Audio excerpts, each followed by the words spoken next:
இந்த உலகத்தில் என்ன புரிஞ்சுக்க யாருமே இல்லைன்னு சொல்லி வருத்தப்படுறீங்களா? ஒன்றே ஒன்று சொல்கிற கேட்டுக்கோங்க. இந்த உலகத்தில் ஒருத்தரை மாதிரி இன்னொருத்தர் இருக்க சான்ஸே இல்லைங்க. ஏன்னு சொன்னால், ஒரு தாய் வயிற்றில் பிறந்த பிள்ளைங்க கூட ஒரே மாதிரி இருக்கிறதே கிடையாது. ஒவ்வொருவருடைய குணங்களும் மாறுபடும். ஒரு சிலருக்கு பார்த்தீங்கன்னு சொன்னால், நீங்கள் துக்கமாக இருக்கீங்கன்னு சொன்னால் அதை உங்களுக்கு தெரியப்படுத்தக்கூடாது. ஏன்னு சொன்னால், உங்கள் துக்கத்திலே சந்தோஷப்படுறவங்களாக இருப்பாங்க. இன்னும் சில பேர் இருக்காங்க, நீங்கள் சந்தோஷமாக இருக்கீங்கன்னு சொல்கிறது அவங்களுக்கு தெரியக்கூடாது. ஏன்னு சொன்னால், உங்கள் சந்தோஷத்தை பார்த்து அவங்க பொறாமைப்படுவாங்க. இன்னும் சில பேர் இருக்காங்க, நீங்கள் இந்த உலகத்திலே இருக்கீங்கிறதே அவங்களுக்கு தெரியக்கூடாது. ஏன்னு சொன்னால், அப்படி ஒரு பொறாமை.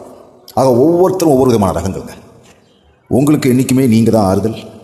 உங்களை தவிர யாராலையுமே புரிஞ்சிக்கவே முடியாது. ஆக யாரையாவது எதிர்பார்த்துட்டு நம்மளை புரிஞ்சுப்பாங்களான்னு சொல்லிட்டு நீங்கள் எதிர்பார்க்காதீங்க. அப்படியே புரிஞ்சுக்கிட்டாலுமே அவங்க என்னைக்காக இருந்தாலும் மாறக்கூடியவங்களாக தான் இருப்பாங்க. ஏன்னா மனுஷங்களுடைய அந்த நேச்சுரலே அதுதாங்க. அப்புறம் நீங்கள் பார்த்தீங்கன்னு சொன்னால், இந்த உலகத்தில் நீங்கள் எதெல்லாம் வெற்றி நினைக்கிறீங்களோ அதெல்லாம் எது உண்மையான வெற்றிங்கிறது நிறைய பேருக்கு தெரியறதே கிடையாது. அதாவது உலகத்தில் நம்ம எல்லோருமே ஓடிக்கிட்டே இருக்காங்க.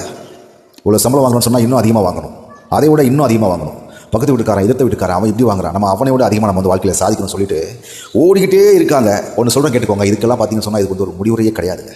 ஏன்னா மனுஷனுக்கு திருப்திங்கிறது வரப்போகிறதே கிடையாது. உண்மையான வெற்றிங்கிறது வாழ்க்கையில் நீங்கள் பார்த்தீங்கன்னு சொன்னால், உங்களுக்கு எப்போ ஒரு நிம்மதி ஒரு திருப்தி வருதோ அதுதாங்க வெற்றி. அந்த மன நிம்மதி, அந்த மன அமைதி போதுங்கிற திருப்தி எப்போ வருதோ அதுதான் வெற்றி.